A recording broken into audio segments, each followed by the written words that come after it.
Drama serial सजावार की अगली किस्म में हम देखेंगे कि जब से आशिर ने मदीहा में दिलचस्पी दिखाना शुरू की है, मदीहा तो जैसे फूलों ही नहीं समा रही।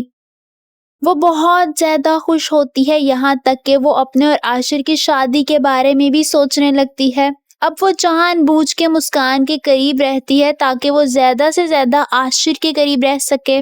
वो मुस्कान के साथ खाने का प्लान बनाती है जिसमें आशिर भी उनके साथ होता है। वो लोग वहाँ बहुत ज़्यादा एंजॉय करते हैं। वहीं मदीहा की माँ को उसकी हरकतें कुछ ठीक नहीं लग रही होती। उन्हें लग रहा होता है कि मदीहा उनसे कुछ ना कुछ छुपा रही है और मदीहा कुछ बदली बदली महसूस होती है। बिलाखिर वो मदीहा से पूछ लेती हैं कि मदीहा प्लीज तुम मुझे बताओगी कि क्या चल रहा है तुम्हारे दिमाग पे। जिस पे मदीहा कुछ भी जवाब नहीं देती और बदले में सिर्फ मुस्कुराने लगती है। उसकी माँ उसे देखते हुए कहती है कि मदीहा इस बार कुछ उल्टा सीधा मत करना। इतना कहकर वो वहां से चली जाती हैं। उनके जाने के बाद मदीहा मुस्कुराते हुए सोचती है कि बस तैयारी करें मॉम, जल्दी आपकी बेटी का रिश्ता आने वाला है।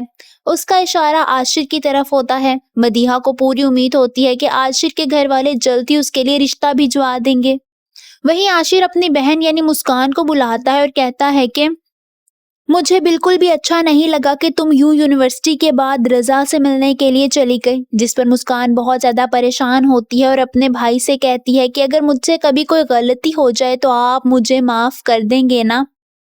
वहीं दूसरी तरफ मदीहा बहुत ज्यादा परेशान होती है क्योंकि उसका रिश्ता लेकर कुछ लोग आए हुए होते हैं और मदीहा की वालिदा से लड़के की माँ कहती है कि मैं असद के लिए मदीहा का रिश्ता लेने आई हूँ। ये सुनकर मदीहा बहुत ज्यादा परेशान हो जाती है जबकि उसकी वालिदा हैरान रह जाती हैं। मदीहा ने तो सोचा भी नहीं होता कि आशिर से पहले यूं किसी और का रिश्ता उसके लिए आ जाएगा। वो किसी सूरत ये रिश्ता नहीं कबूल करना चाहती क्योंकि वो भी कहीं ना कहीं आशिर से मोहब्बत कर बैठती है। आप सबको क्या लगता है, क्या आशिर मदीहा के लिए सीरियस है और क्या वाकई वो उसका रिश्ता भेजेगा? कमेंट्स में अपनी राय का इजहार जरूर कीजिए।